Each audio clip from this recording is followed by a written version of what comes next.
Dude, what is Einstein's theory of relativity? Well, it's really two theories. You got special relativity, which describes space-time, and general relativity, which describes gravity, as the curvature of space-time. Space-time? Yes. Einstein, along with a professor of his, Hermann Minkowski, found through the development of the special theory of relativity that space and time are so intimately connected that it's necessary to think of the two as woven into a single continuum, space-time. Okay, how are they connected? Well, a number of ways. Here's one. The faster you move through space, the slower you move through time. Huh? Yeah. If you were moving at an incredibly high speed at a constant rate, close to the speed of light for this effect to be most noticeable, your clock would tick off slower than mine, someone stationary here on Earth. And this isn't some sort of illusion either. The rate at which your heart beats, your metabolic processes, your neurosynaptic rate of thoughts would all slow down relative to me because we would quite literally be experiencing the passage of time differently. What? Dude, what are you saying? Time is like universal. It can't just go by differently for people. That's absurd. Common intuition would tell you that. Even Isaac Newton thought that time was absolute and eternal. But one of Einstein's many breakthroughs is that time is relative. It varies for different observers based on the speed at which they're moving and the strength of the gravitational field that they're in. But that's getting into the general theory of relativity. What? This is blowing my mind right now. As it should. Let me blow it some more. Space is also relative. From the perspective of something moving really, really fast, space itself contracts.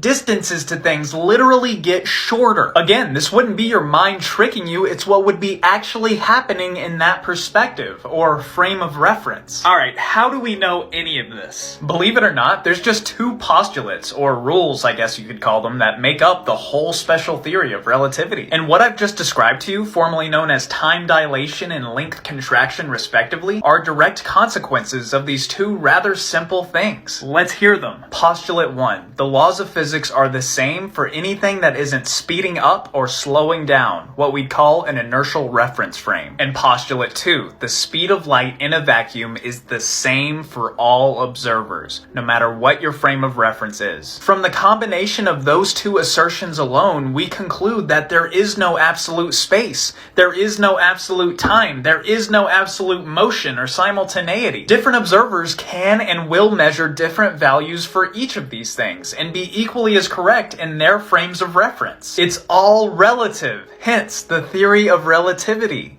I didn't understand a single word you said. Explain those two postulates, please. Happily, next time.